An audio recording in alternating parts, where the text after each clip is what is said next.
Hello everyone, welcome to our channel. तो friends समस्त को कृष्णा एकेडमी क्लासेस को बहुत बहुत स्वागत।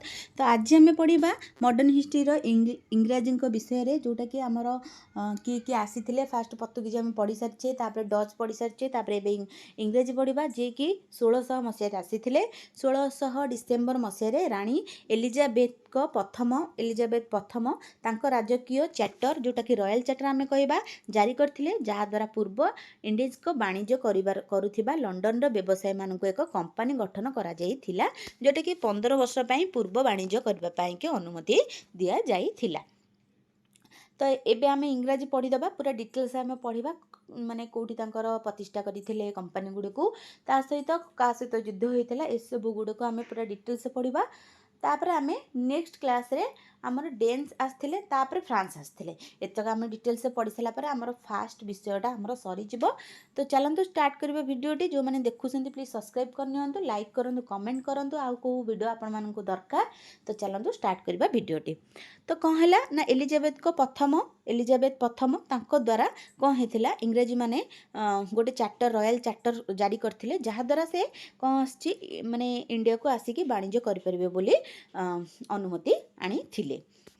तापर कौन है, यही कंपानी 1608 मसीह भारतर पश्चिम उपकूल में सुराट एक नूतन कारखाना प्रतिष्ठा करने को निष्पत्ति नहीं, किंतु सही उद्देश्य कौन है ना, सही उद्देश्य कैप्टेन विलियम हैक्सेन जी कि 1608 मसीह जेम्स प्रथम बा किंग ऑफ इंग्लैंड सी थिले।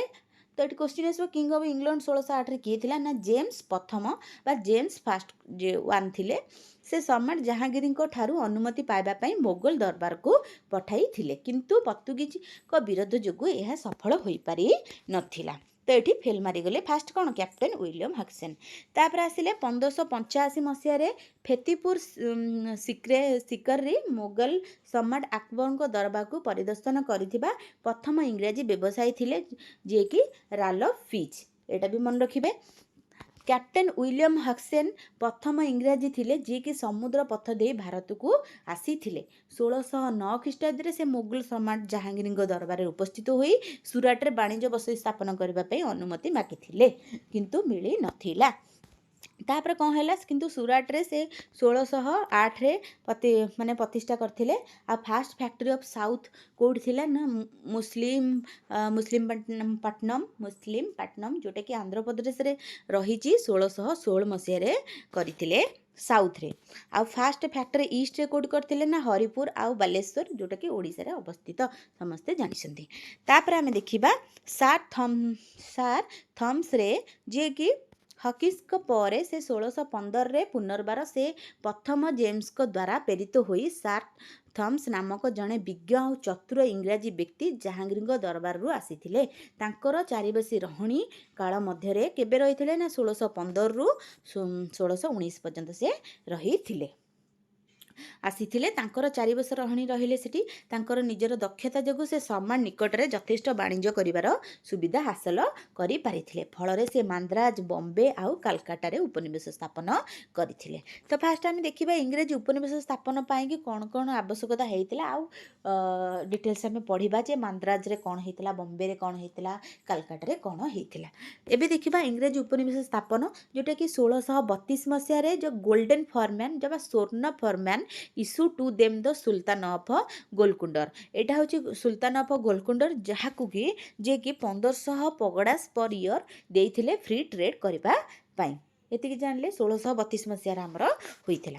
तापरे 1639 मसीह आमर माड्रास रे फैक्ट्री केमती हैला बा माड्रास कहबा सेटा, जोटा कि चंद्रगिरी राजा ठारू इंग्राजी माने माद्राज को भूखंड क्रिय पाई कि से आनिथिले। आउ रहिला 1640 मसीह जॉर्ज दुर्ग निर्माण करथिले। यह कोठी अवस्थित ना, करमंडल उपकूलर कंपानी सदर महकमा रे होई रही थिला। एति जानले 1639 मसीह मांद्राज फैक्ट्री। तापर आसिला हमर बॉम्बे फैक्ट्री केबे हेइथिला इंग्रेजी मानकर। तो 1662 मसीह बॉम्बे अंचल कंपानी लाभ करुथिले इंग्लैंडर राजा द्वितीय चार्ल्स ठारू पर्तुगीज युवराणी कोथारिन को विवाह करथिले। आ बॉम्बे को से यौतुक सूत्र रे लाभ करथिले। बॉम्बे तांको सेमती यौतुक रे मिली गला, काहेकि ना सेटा पर्तुगीज को सेतबेले थिला। आ पर्तुगीज माने तो रानी को विवाह कले जेमती, तो इंग्लैंडर राजा द्वितीय चार्ल्स को से ଯୌତୁକ ସୂତ୍ରରେ ଦେଇଦେଲେ। ତାପରେ ରହିଲା ଏଠି ଦେଖନ୍ତୁ ମାନ୍ଦ୍ରା, ସେଇଟା ହେଉଛି କାଲକାଟା। ଏଇ ତିନିଟା ଜାଗାରେ ସେ ଟ୍ରେଡ୍ କରିଥିଲେ ଷ୍ଟାର୍ଟିଂରେ। ତାପରେ 1668 ମସିହାରେ ସେ Bombay was given over the East India company. ବମ୍ବେରେ ଇଷ୍ଟ ଇଣ୍ଡିଆ କମ୍ପାନୀରେ ସେ ତିଆରି କରିଥିଲେ 1668 ମସିହାରେ। ଆଉ 1678ରେ ସେ କ'ଣ କରିଥିଲେ ନା ସୁରାଟକୁ ବମ୍ବେ ହେଡ଼କ୍ୱାର୍ଟର ତାଙ୍କର ଯେଉଁ ହେଡ଼କ୍ୱାର୍ଟର ଗୁଡ଼ ଥିଲା ସୁରାଟରେ, ସେଇଟାକୁ ସେ ପରିବର୍ତ୍ତନ କରିଥିଲେ କେଉଁଠିକି, ବମ୍ବେକୁ ପରିବର୍ତ୍ତନ କରିଥିଲେ। ତାପରେ 1681 ମସିହାରେ ଜୋସିଆ ଚାଉଲେଟ୍ ନାମକ ଜଣେ ଜୈନିକ କମ୍ପାନୀ କର୍ମଚାରୀ ସେ 80,000 ପାଉଣ୍ଡର ମୂଲ୍ୟର ବମ୍ବେକୁ ରାଜାଙ୍କ ଠାରୁ କମ୍ପାନୀ ପାଇଁ କ୍ରୟ କରି ନେଇଥିଲେ। ତାପରେ ଆସିଲା ଆମର ବଙ୍ଗଳା ବା କାଲକାଟାରେ ସେମାନେ କେମିତି ସ୍ଥାପନା କରିଥିଲେ ସେ ବିଷୟରେ ଜାଣିବା। ତ 1651 ମସିହାରେ ବଙ୍ଗର ରାଜ୍ୟପାଳ ଶାହା ସୁଜ୍ ଇଂରେଜୀମାନଙ୍କ ବଙ୍ଗର ବାଣିଜ୍ୟ କରିବାକୁ ଅନୁମତି ଦେଇଥିଲେ, ଯେଉଁଟାକି ହୁଗୁଳର କାଶୀମଜାର, ପାଟନା ଆଉ ରାଜମହଲ ଫ୍ୟାକ୍ଟ୍ରି କଲେ ସେଠି ହୁଗୁଳଠାରେ। ତାପରେ ରହିଲା ସ୍ଥାନୀୟ ଅଫିସର ମାନେ କମ୍ପାନୀର ବ୍ୟବସାୟକୁ ବାଧା କଲେ। କ'ଣ ପାଇଁ ବାଧା କଲେ ନା ଯେହେତୁ ସେଠି ଅଫିସର ସେମାନେ ଥିଲେ, ତ ସେଥିପାଇଁ ତାଙ୍କୁ କ'ଣ ମାଗୁଥିଲେ, ଇଂରେଜୀମାନଙ୍କୁ ଟ୍ୟାକ୍ସ ଦେବାକୁ ପଡ଼ିବ, ବହୁତ କିଛି ସେଠି ଜୋରିମାନା ସେମାନେ ଦେଉଥିଲେ, କେଉଁମାନେ, ଇଂରେଜୀମାନେ। ତାପରେ 1682ରେ କ'ଣ ହେଲା, ବଙ୍ଗର କମ୍ପାନୀ ପ୍ରଥମ ଏଜେଣ୍ଟ ଆଉ ରାଜ୍ୟପାଳ ୱିଲିୟମ ହେଜେସ୍ ଅଭିଯୋଗରେ ସମାଧାନ ପାଇଁ ବଙ୍ଗରୁ ମୋଗଲ ରାଜ୍ୟପାଳ ଯିଏକି ଶାଇସ୍ତା ଖାନଙ୍କୁ ଆବେଦନ କରିଥିଲେ। ଆବେଦନର କିଛି ବାହାରି ନଥିବାରୁ ଇଂରାଜୀ ଆଉ ମୋଗଲର ଶତ୍ରୁତା ଆରମ୍ଭ ଏଠି ହେଇଗଲା। କେତେ, 1682 ମସିହାରେ। ତାପରେ ଆସିଲା 4 ବର୍ଷ ପରେ ବା 1686 ଅକ୍ଟୋବରରେ ହୁଗୁଳିକୁ ସାମ୍ରାଜ୍ୟବାଦୀ ମୋଗଲମାନେ ପରାସ୍ତ କରିଥିଲେ। ଆଉ ଇଂରାଜୀମାନେ ଥାନା ଗାର୍ଡେନ ରିଜ୍ ଯେଉଁଟା ଏବେ ଅଛି ରେ ଥିବା ସାମ୍ରାଜ୍ୟବାଦୀ ଦୁର୍ଗଗୁଡ଼ିକୁ କବ୍ଜା କରିଥିଲେ। ଆଉ ପୂର୍ବ ମୋଦିନପୁରରେ ହିଜଲି ଉପରେ ଆକ୍ରମଣ କରି ଓ ମୋଗଲ ଦୁର୍ଗ ଉପରେ ଆକ୍ରମଣ କରି ପ୍ରତିଶୋଧ ନେଇଥିଲେ। ତାପରେ ଆମେ ଦେଖିବା 1690 ମସିହା ଫେବୃଆରୀ ମାସରେ ଯେଉଁଟାକି ଚାର୍ଙ୍କ ମୋଗଲମାନଙ୍କର ସହିତ ଏକ ଚୁକ୍ତି ସ୍ୱାକ୍ଷର କରିଥିଲେ ଏବଂ ଅଗଷ୍ଟ 1690ରେ ସୁତାନୁଟରୁ ଫେରି ଆସିଥିଲେ। 1690ରୁ ଆସିଲେ। ତାପରେ 1691 ଫେବୃଆରୀ 10ରେ ଇଂରେଜୀମାନେ କାରଖାନା ସେଠି ପ୍ରତିଷ୍ଠା କଲେ, ଯେଉଁଦିନ ସମସ୍ତ ପ୍ରାପ୍ତ ବଦଳରେ ବାର୍ଷିକ 3000 ଟଙ୍କା ପ୍ରଦାନ କରି ଇଂରେଜୀମାନଙ୍କୁ ବଙ୍ଗଳାରେ ସେମାନଙ୍କର ବାଣିଜ୍ୟ ସନ୍ତୁଷ୍ଟ ଭାବେ ଜାରି ରଖିବା ପାଇଁ ଏକ ସାମାଜିକ ଫେରିନାମା ଜାରି କରାଗଲା। କେବେ, 1691 ଫେବୃଆରୀ 10ରେ। ତାପରେ ଆସିଲା ବର୍ଦ୍ଧମାନ ଜିଲ୍ଲାର ଜଣେ ଜମିଦାର ଶୋଭା ସିଂ ବିଦ୍ରୋହ କରିଥିଲେ ଏବଂ ପରବର୍ତ୍ତୀ ସମୟରେ 1696 ମସିହାରେ ସୁତାନଟରେ ସେମାନଙ୍କର ବସତି ସୁଦୃଢ଼ କରିବା ପାଇଁ ଇଂରେଜୀମାନଙ୍କୁ ସେମାନେ ଖୋଜୁଥିଲେ। ଆଉ 1698 ମସିହାରେ ଇଂରେଜୀମାନଙ୍କୁ 1200 ଟଙ୍କା ଦେଇ ସେମାନଙ୍କର ମାଲିକାନା ଠାରୁ ସୁତାନଟା, ଗୋବିନ୍ଦପୁର ଆଉ ବାଲି ଯେଉଁଟାକି କାଲିଘାଟ ଯେଉଁଟା ଅଛି ସେଇଟା 3ଟା ଗ୍ରାମ ଜମିଦାର କିଣିବା ପାଇଁ ଅନୁମତି ପାଇବାର ସଫଳ ହେଲେ। ତାପରେ କ'ଣ ହେଲା, 1700 ମସିହାରେ ସେ ସୁଦୃଢ଼ ବସତିକୁ ଫୋର୍ଟ ୱିଲିୟମ ଭାବେ ନାମକରଣ କରାଗଲା। ଏଇଟା very very important. Fort William କ'ଣ ସେଇଟା ଆପଣ ଜାଣିବେ। ତାପରେ ଆମେ ଦେଖିବା ଏହା ପୂର୍ବେ ପ୍ରେସିଡେନ୍ସିରେ ପ୍ରେସିଡେଣ୍ଟର ଆସନ ପାଇଁ ଏବଂ ଚାର୍ଲସ ଆୟଙ୍କୁ ଏକ ପ୍ରଥମ ରାଷ୍ଟ୍ରପତି ଭାବରେ ନିଯୁକ୍ତି କରାଗଲା। ଏଇଟା ଭେରି ଭେରି ଇମ୍ପୋର୍ଟାଣ୍ଟ। ତାପରେ ଫୋର୍ଟ ୱିଲିୟମ 1911 ପର୍ଯ୍ୟନ୍ତ ଭାରତର ଇଂରାଜୀ ଶକ୍ତିର ରାଜଧାନୀ ଭାବରେ କାର୍ଯ୍ୟ କରିଥିଲେ। ତାପରେ ଏବେ ଦେଖିବା ଗୋଟେ ଯେଉଁଟାକି ଫାରୁକ ହସିୟାନଙ୍କର ଫେରମ୍ୟାନ୍। ଏଇଟା ଭେରି ଭେରି ଇମ୍ପୋର୍ଟାଣ୍ଟ। ଏଇଟା କ'ଣ ଆମେ ଚାଲନ୍ତୁ ଜାଣିବା। 1715 ମସିହାରେ